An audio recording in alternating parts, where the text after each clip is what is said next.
Olá, seja bem-vindo a mais um vídeo. Peço desculpas pelo distanciamento. Eu estava um pouco doente, resolvendo algumas questões pessoais e profissionais, mas agora eu estou de volta e a gente vai fazer uma análise psicológica do filme Sorria ou Smile, para quem assistiu as versões legendadas no cinema.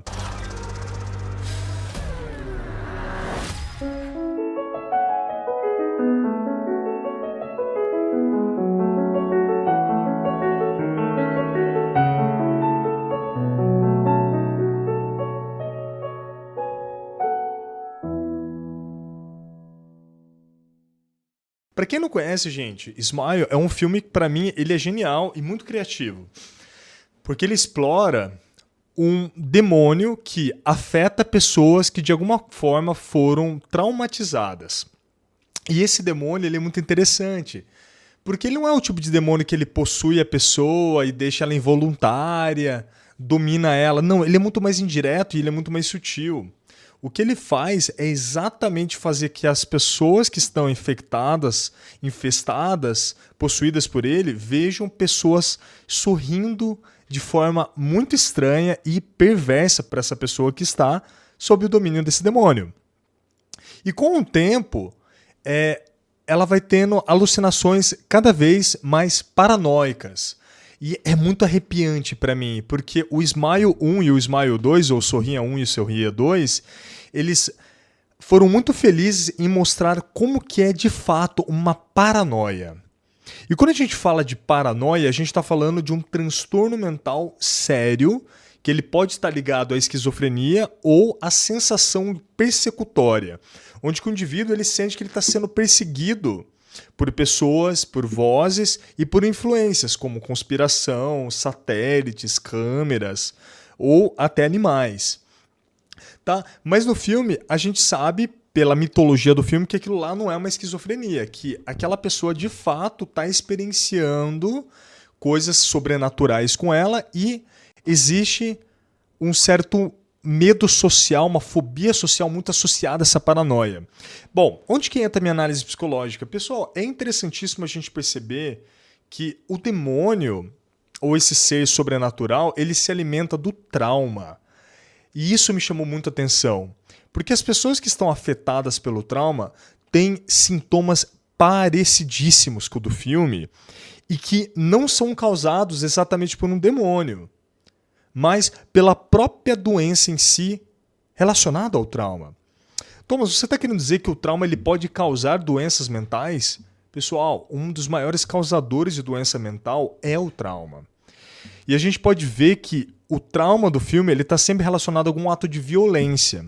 Aí eu acho que o filme ele é um pouco limitado, porque quando a gente fala em trauma, a gente sempre está falando numa ruptura da realidade do qual estamos acostumados.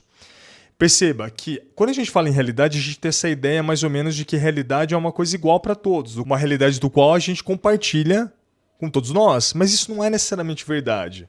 Primeiro que a realidade é algo construído por nós, pela nossa mente. É um conjunto de percepções organizadas que fazem sentido numa dada consciência. E a nossa realidade é saber que existe criminalidade no Brasil, assassinato, estupro e até crimes hediondos. Nós sabemos disso intelectualmente. Agora, ver isso em primeira pessoa e ser afetado por essas imagens, cheiro, sons e o ato em si do que acontece é uma outra história. Isso de alguma forma quebra o nosso senso de realidade, causando uma ruptura no nosso fluxo de consciência.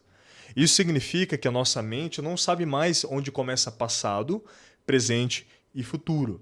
Você conhece esse transtorno como o transtorno do estresse pós-traumático, onde que o indivíduo já não sabe mais, a nível consciente, que aquele trauma que aconteceu está no passado. E ele experiencia o trauma como se estivesse acontecendo todos os dias. Não é isso que acontece no filme? É exatamente a nossa personagem principal revivendo o momento traumático dela, que é quando uma paciente dela se mata na frente dela, e ela começa a se sentir extremamente desconfortável na presença de outras pessoas.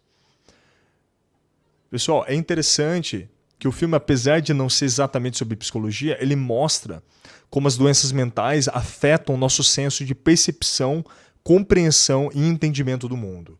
De repente, ela começa a se sentir perseguida, mesmo que ela realmente não esteja. E começa a ter uma espécie de psicose.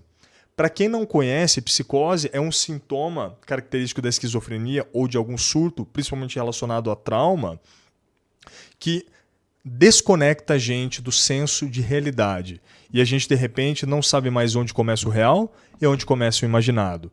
Que é exatamente o que acontece com a nossa personagem.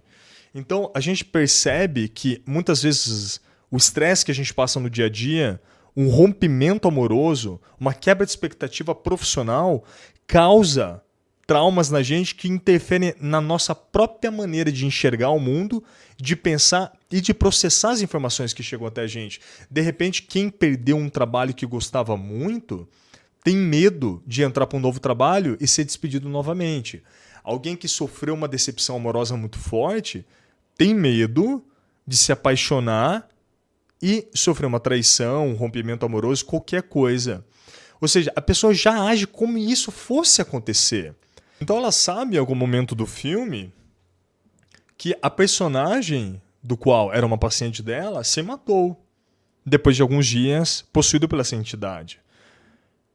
Agora, fazendo a nossa analogia com a doença mental, principalmente uma doença relacionada a trauma, às vezes muito como depressão, transtorno de estresse pós-traumático e mesmo ansiedade e até esquizofrenia, todo aquele que sofre de transtorno mental sabe que em algum momento talvez ele não vai conseguir controlar a sua doença. Talvez essa doença vai se apossar dele e vai controlar inclusive os atos dele e as decisões dele ou dela. Pessoal, vocês não têm noção o quanto a doença mental ela domina a gente. E se você não fizer um trabalho psicoterapêutico, psiquiátrico ou de autoconhecimento, até mesmo religioso, não no sentido sobrenatural, mas no sentido de reparação e higienização mental, é muito difícil você voltar a esse controle. Então o filme consegue nos mostrar que, no final das contas, esse problema ele vai aumentando e aumentando cada vez mais. A nossa paranoia, as nossas decisões são afetadas pelo modo como a gente enxerga o mundo e a gente começa a ficar com medo da nossa própria sombra. Pessoal, no final das contas, o demônio do Smile nada mais é do que um transtorno mental de transtorno de estresse pós-traumático, que foi tão forte que fez essa personagem psicotizar, não reconhecer mais onde começa ela e onde começa o julgamento dos outros, e todas as fobias sociais dela, todas as inseguranças dela se voltam contra ela, e no final das contas, ela acaba cometendo suicídio por um ato, inclusive, esquizofrênico e psicótico, por não ser capaz mais de conseguir distinguir onde começa ela e onde começa o transtorno mental.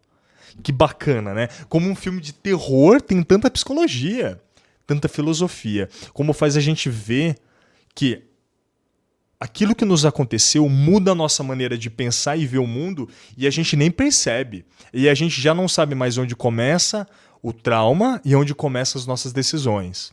Se você gostou desse vídeo, deixa uma curtida, um comentário. E com certeza, se vocês gostam, eu vou fazer uma série só sobre trauma e como lidar com eles. Foi um prazer, novamente, e até mais.